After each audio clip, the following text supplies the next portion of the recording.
Dans un pays tropical semi-désertique, vivait un homme d'affaires riche et prospère appelé Mamadou. Fort de son expérience dans le commerce des moutons, de l'huile et des épices, Mamadou ne laissait aucun détail lui échapper.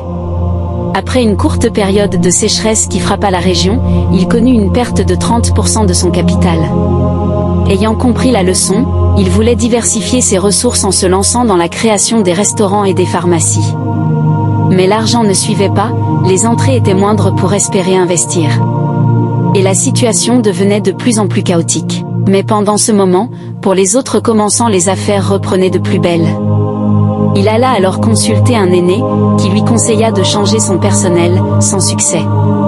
Les rumeurs de sa faillite se propagea dans toute la région, et cela l'emmena à consulter un marabout qui lui recommanda les services de la maîtresse Onalia du Sénégal. Sans hésiter, 5 jours plus tard il était déjà à la porte de la maîtresse Onalia. La rencontre se passa dans une ambiance ésotérique et pour le service demandé, Onalia lui confectionna un anneau magique en argent pour le succès, le pouvoir, la protection et la gloire. Mamadou devait respecter une condition, ne jamais quitter un lieu de deuil avant la levée du corps. Après son séjour, Mamadou retourna dans sa ville. 7 jours après son retour, il sentait déjà les effets positifs de l'anneau, il ouvrit sa chaîne des restaurants et lounge Galaxy 1611.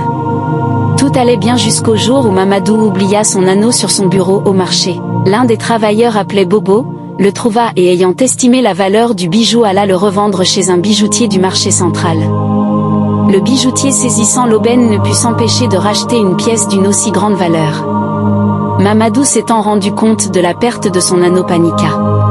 Il se rendit partout où il était passé la journée mais personne ne vit l'anneau. Il se décida de contacter Onalia. Cette dernière l'exigea strictement de retrouver l'anneau dans 7 jours ou sinon ce sera les pleurs et les grincements des dents. Mamadou convoqua une réunion d'urgence et promit une somme de 3 fois la valeur de l'anneau aux travailleurs et quiconque qui le retrouvera. Bobo le travailleur, courut immédiatement voir le bijoutier pour le lui racheter. Mais ce dernier voulait garder l'anneau pour lui. Il le supplia mais en vain. Après une longue discussion, le bijoutier voulut savoir pourquoi il tenait à reprendre un bijou dont il s'est débarrassé sans peine 2 jours plus tôt. Bobo ne trouva pas d'explication juste.